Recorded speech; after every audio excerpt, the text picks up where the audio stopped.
What's up, guys, and welcome back to my channel. It's being revealed that at one point, the UFC didn't actually want Merab to become a champion.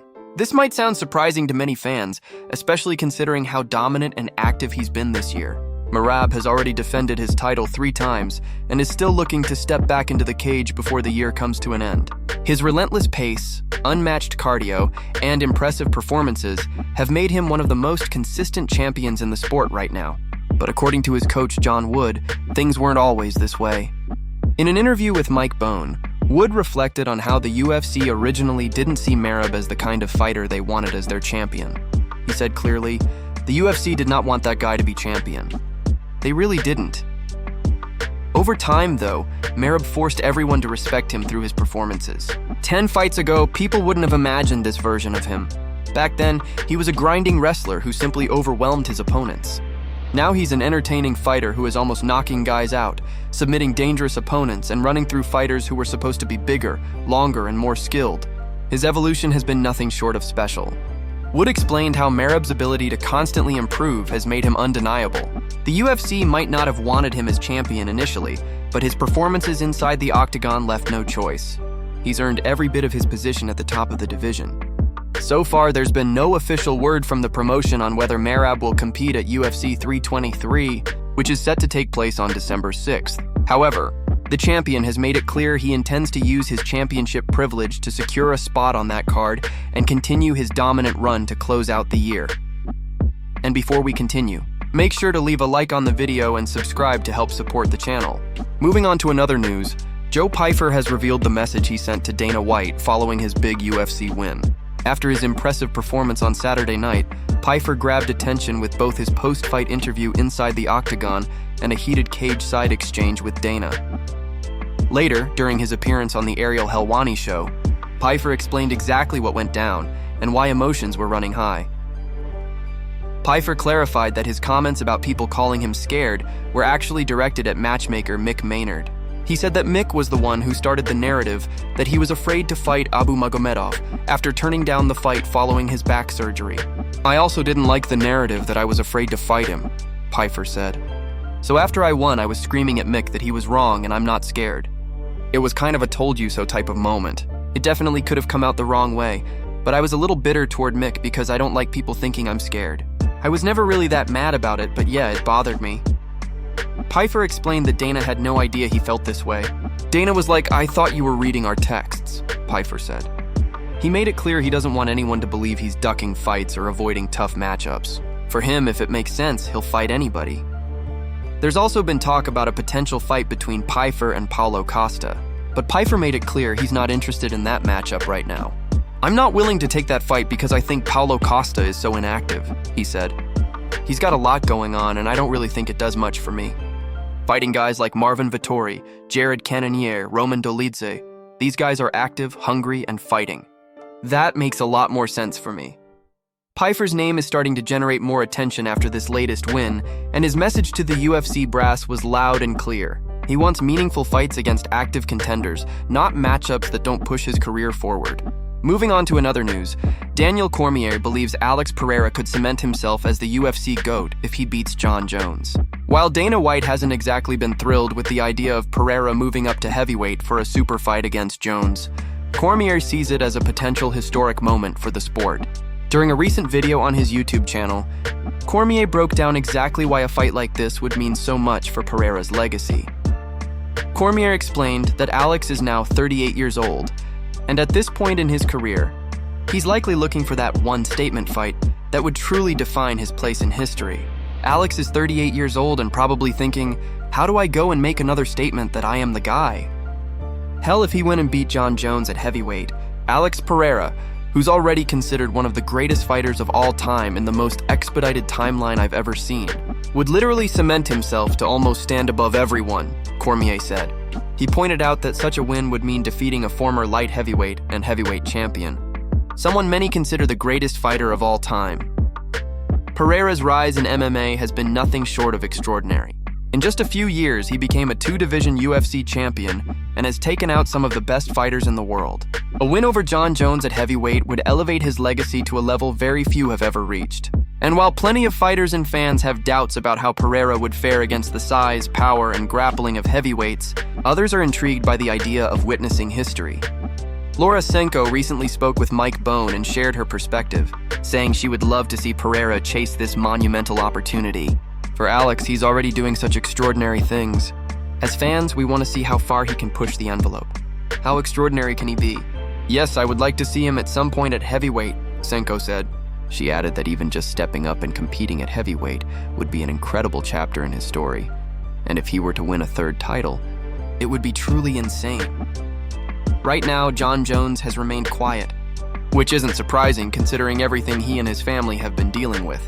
But the idea of Alex Pereira stepping into the heavyweight division to challenge one of the greatest fighters in history is something that has the MMA world buzzing. If this fight ever happens and Pereira wins, it could reshape the entire GOAT conversation in MMA forever. Moving on to another news, Ciryl Gane is speaking out about his mindset ahead of his massive fight with Tom Aspinall. After coming up short in 2 previous title fights against Francis Ngannou and Jon Jones, Gane has made some serious changes to his approach. This time he's fully locked in and determined to claim UFC gold. During a recent interview with the National News, Gane opened up about where his focus is and how his mentality has evolved leading into this heavyweight showdown. Gane said he's feeling confident, prepared, and more dialed in than ever before. He made it clear that his attention isn't on what comes after the fight, but entirely on the task at hand. "I'm confident about this fight," Gane said. "I don't want to talk about what will happen after the fight. I want this belt and I'm doing my best in camp for that." He went on to emphasize that everyone already knows his strengths. He can move well, manage distance at a high level, and use his elite striking to break opponents down. He also explained that he's blocked out distractions from social media and outside noise. Instead, his focus is centered on his family, his team, and his ultimate goal of becoming heavyweight champion. "I'm not focused on social media or the people outside. I'm focused on my family, friends, team, and my goal. This is a different mindset," he said. This clear mental shift could play a huge role in how he performs when the cage door closes. Throughout his UFC career, Gane has only suffered 2 losses, both in title fights, one to Jon Jones and the other to Francis Ngannou. In both of those bouts, grappling proved to be his biggest weakness. Opponents were able to expose those gaps and prevent him from using his striking effectively. But this time around, he's determined to prove that he's learned from those setbacks. Facing Tom Aspinall is no easy task. Aspinall's speed, grappling, and power make him one of the most dangerous heavyweights in the division.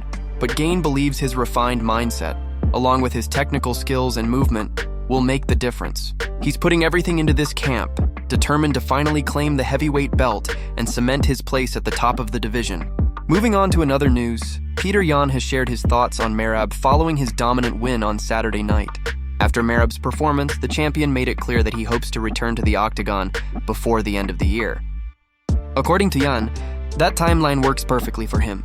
During an appearance on the Ariel Helwani show this week, Yan discussed the possibility of a rematch in December, saying he's been waiting for the opportunity to face Merab again, and he's ready to make it happen. Yan explained, "If it lines up with the UFC's plans, I think it's possible. I've been waiting for this chance, and I'm ready to fight in December. I believe it's going to be a great fight." He also spoke about their first meeting, revealing that he wasn't close to being at full strength that night.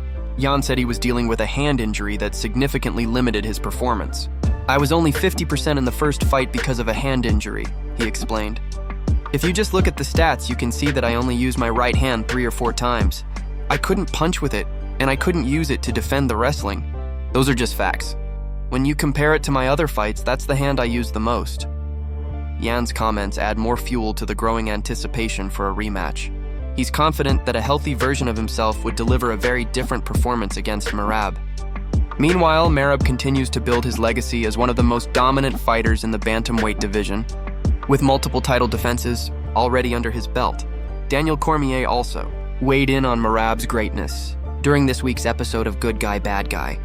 DC praised Merab's win over Corey Sandhagen and made a bold statement about his place in bantamweight history.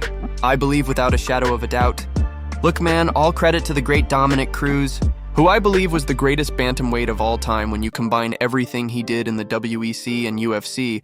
But now, there's no doubt in my mind that Merab is the greatest bantamweight that has ever fought in the UFC," Cormier said. With Yan hungry for redemption and Merab continuing to make history, a rematch between these two would be massive. If the timeline works out, December could deliver one of the biggest bantamweight fights in recent memory. Moving on to another news, Dana White has been forced to cancel a big fight at UFC Rio. This weekend's highly anticipated card has taken a major hit after the matchup between Johnny Walker's brother, Valter Walker, and Kamaru Usman's brother, Muhammad Usman, was officially scrapped. According to a report from MMA Fighting, Usman was forced out of the fight, leaving Walker without an opponent just hours before weigh-ins. Brazilian reporter Laraviana confirmed the news with a post on social media, writing, "Important drop on the UFC Rio card. Muhammad Usman got injured and is out of the fight against Valter Walker. We still don't have information on whether the organization will manage to find a new opponent for the Brazilian. What a bummer, my friends." The sudden injury threw a major wrench into the event, especially since this was one of the most talked about fights on the card. MMA reporter Adam Martin also reacted to the news, saying, "Damn, lost a fight for UFC Rio." The disappointment was felt throughout the MMA community, as many fans were eager to see Walker compete on home soil. Walker has been gaining serious momentum lately, riding the hype of his back-to-back submission wins. With Usman out, the UFC now faces a race against time to either find a replacement or reschedule the fight. If no opponent is found, Walker will likely be booked for another matchup soon to keep his rise in the heavyweight division on track.